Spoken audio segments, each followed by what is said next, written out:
Wah, korang tahu tak pasal Adira Suhaimi? Penyanyi dan pelakon yang kita kenal tu. Baru-baru ni ada cerita pasal kes mahkamah dia dengan bekas suami, Datuk Red. Kes ni pasal pengesahan lafaz rujuk diorang dan Adira kata ia masih belum selesai lagi. Masa ditemu bual oleh Oh Bulan, Adira luah harapan dia agar semua isu ni dapat diselesaikan dengan baik tanpa ada sebarang pergaduhan.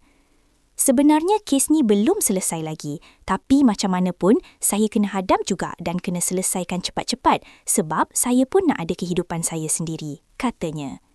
Dia sangat berharap semuanya akan selesai dengan tenang. Saya percaya Datuk Red pun nak selesaikan benda ni dengan tenang.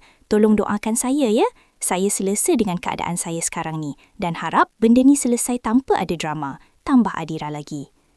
Adira cakap semua ni masa ditemui di minggu pertama program Talk to My Manager 2 yang berlangsung di Auditorium MBSA baru-baru ni. Bila ditanya sama ada isu ni ganggu emosi dia, penyanyi lagu Ilusi ni kata dia okey je. Dia tak terlalu terkesan pun sebab dapat sokongan kuat dari keluarga dan kawan-kawan. Kalau kata emosi terganggu tu, Alhamdulillah, saya ada support system yang sangat kuat dari keluarga, kawan-kawan. Saya tak terganggu pun sebenarnya sebab saya dah pernah hadap benda yang lebih berat sebelum ni.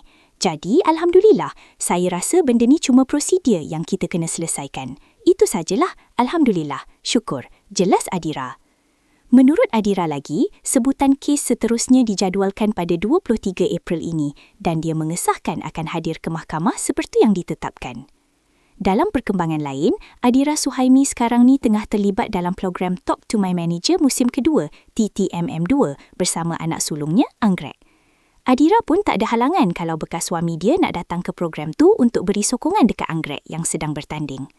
Alhamdulillah, dia, Datuk Red, pun setuju penyertaan Anggrek. Saya tak akan membelakangkan dia. Saya tiada masalah dan terbuka sebab macam mana pun Anggrek tetap anak dia.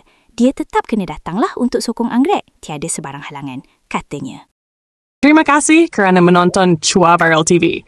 Jangan lupa like, komen dan subscribe untuk terus dapatkan update terkini tentang dunia hiburan Malaysia. Jumpa lagi di video seterusnya. Stay tuned untuk lebih banyak kisah sensasi.